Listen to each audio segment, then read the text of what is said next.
The blueprint for a second Trump term? It may be this document, more than 900 pages long, outlining big changes to government as we know it. If we don't win, this country is finished. Making a splash everywhere from Congress. Project 2025 is a far-right manifesto. To TikTok. Project 2025 likely isn't going to happen. Making a stir among progressives. It is a 900-page blueprint for an authoritarian takeover. Oh, just the right's blueprint for reshaping America. Project 2025, the brainchild of former Trump officials and conservative think tank The Heritage Foundation. Weaponized conservatives ready to do battle against the deep state. That battle plan outlining several key proposals, including a federal government under much tighter presidential control.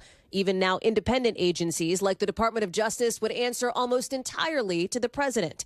It's a controversial idea known as unitary executive theory that would streamline decision-making and potentially replace many career civil servants with political appointees presumably loyal to Mr. Trump.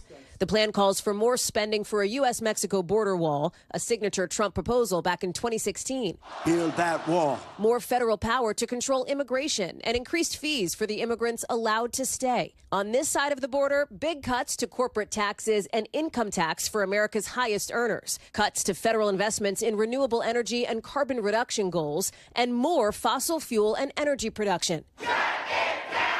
Project 2025 also taking aim at what it calls woke culture warriors, calling for deleting a long list of terms from all federal rules, including sexual orientation and gender identity. It also would eliminate the education department.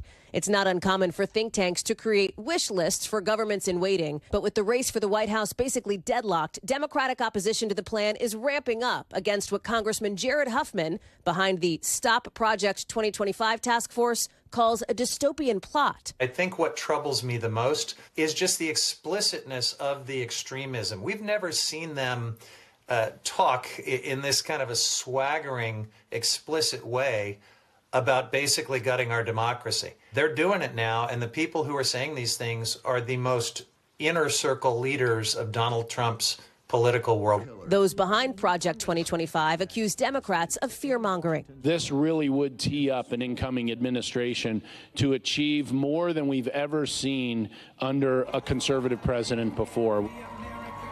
As for the Trump campaign's response to all things Project 2025, the campaign says unless it's coming from the former president's own mouth, no aspect of future presidential staffing or policy announcements should be deemed official. The campaign has been pointing to its own so-called Agenda 47. That's their official campaign playbook for the next Trump presidency. Thanks for watching. Stay updated about breaking news and top stories on the NBC News app or follow us on social media.